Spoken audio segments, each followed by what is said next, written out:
Hello, everybody. My name is Graham Elwood, and you are watching The Political Vigilante. We talk a lot about Bitcoin on the show. It is becoming big news. There was just a story in Fox News, on the business section of Fox News. They announced this. Puerto Rico is now going to be a tax haven for Bitcoin millionaires. You don't have to pay income tax in Puerto Rico if you've got a lot of Bitcoin. That's going to send a lot of Bitcoin millionaires down there.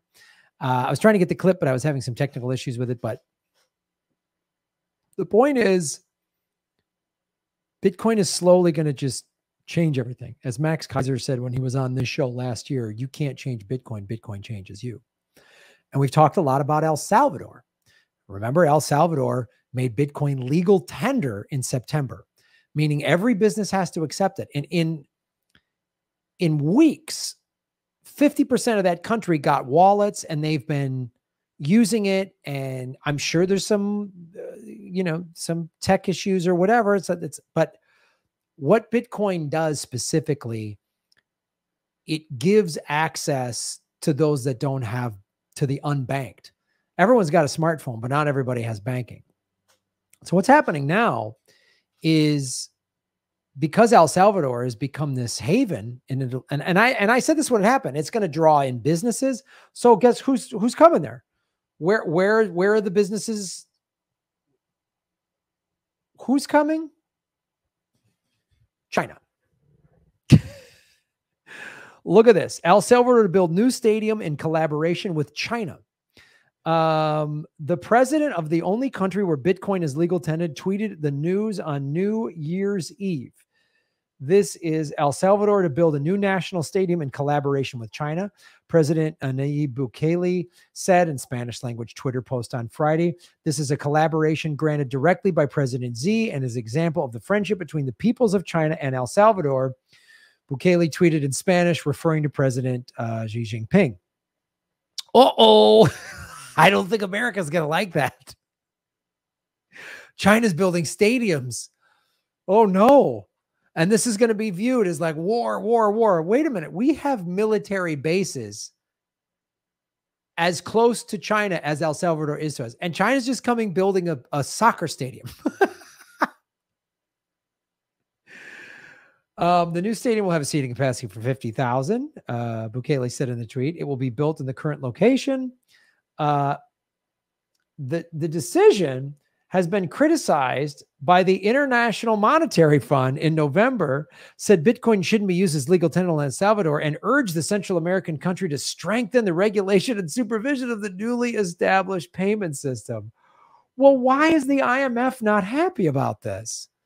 This seems weird. This is what came out in November.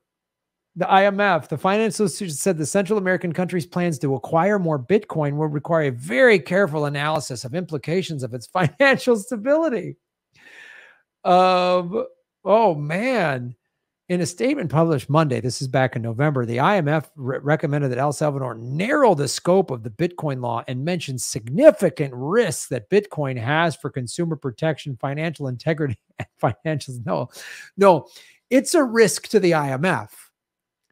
It's a risk to the IMF. The report corresponded with an official IMF visit to El Salvador conducted in accordance with Article 4 of its constitutive agreement, which annually overviews the... Oh, fuck off, IMF. Jesus Christ. According to the IMF, El Salvador's public debt could escalate beyond 95% of its GDP. No, it won't. You're mad now that El Salvador won't be beholden to the IMF, because the IMF is sort of the financial muscle of the American empire, right? We saw this with Julian Assange and Ecuador. Remember?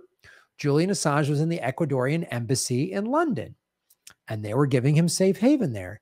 And then the IMF said to Ecuador, hey, you know that $500 million loan we were going to give you?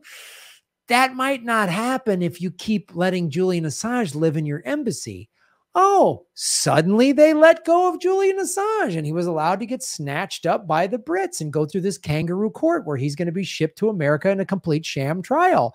See what the IMF likes to do? The IMF finances war. The IMF helps destabilize countries.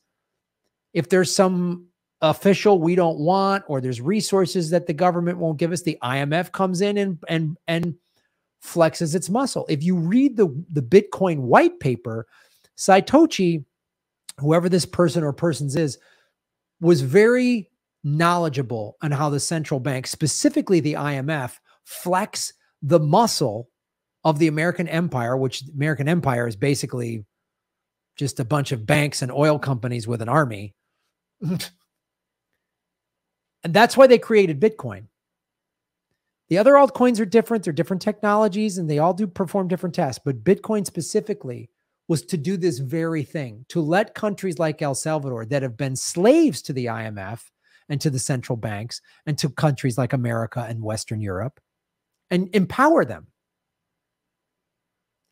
So that's why the IMF is so threatened by this. But I said it is a domino effect. Other countries, if you watch Government Secrets with Lee Camp, we've gone over all the coups that the CIA has been a part of. And in most of them, somewhere in there is also the IMF. If they can somehow leverage the IMF that's why they're like, well, you can't use this Bitcoin. It's awful. Yeah, you're going to lose your power. Uh-oh. What are you going to do if you can't keep countries poor so that you have access to the resources? You can't destabilize a country financially so that you could put a puppet government in there because the democratically elected, usually if it's a socialist or a communist, we're like, nope, that guy's bad for business. We've done this.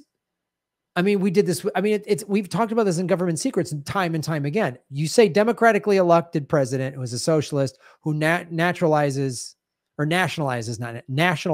a resource. It's like done. You're done. You just put a bullseye. And here comes the CIA. Here comes the IMF to fuck you up. Bitcoin, they can't. That's why the IMF is so enraged, because they don't have power. Right? If you get out of debt, you don't have any credit card debt, and you amass your own wealth with Bitcoin. And there's a lot of great ways to do it. There's free ways. There's the Fold debit card. There's the BlockFi credit card where you earn 1.5%. I have links to BlockFi in the show notes. Then there's like Coinbase, which they have all of this free crypto and these other altcoins. And Kate, our moderator, gave the great idea to all of us. I've started to do this myself. You can earn crypto taking these tests. You just watch these videos and learn about these different types of altcoins, and then you can just convert them to Bitcoin. Free Bitcoin.